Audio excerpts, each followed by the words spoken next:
Sa gitna ng kaguluhan ng buhay, minsan oo, minsan hindi. may isang lugar kung saan sila ligtas. Minsan tama, minsan mali. Ang kanilang pagkakaibigan. At siya, ang kaniyang kanlungan.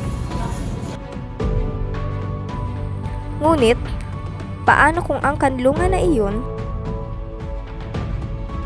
ang dahilan na masira ang pagkakaibigan nila ng tuluyan? Sal, I like him at nililigawan niya na ako.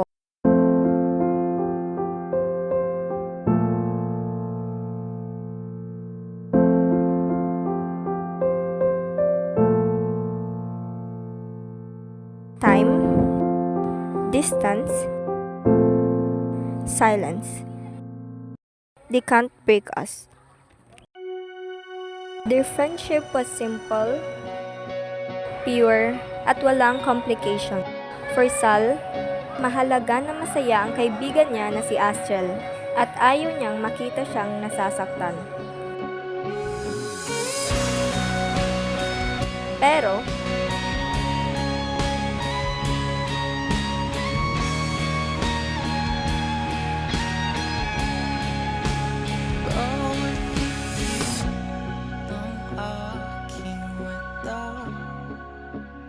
Tanging ikaw nakikita.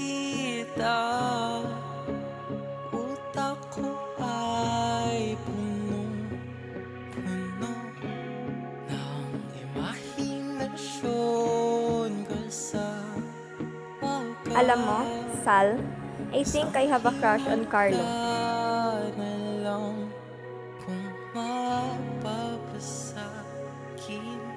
Lumayo lang naman ako kasi she seems happy about it. But I need the truth. Kilala ko si Carlo. He was a player, a heartbreaker. Pero kaya kong sirain ang kaligayahan niya. So, kailangan kong lumayo.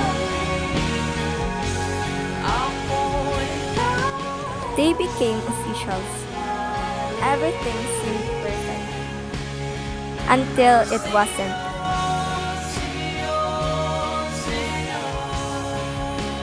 We have each other. Handa kaming harapin ang mundo magkasama.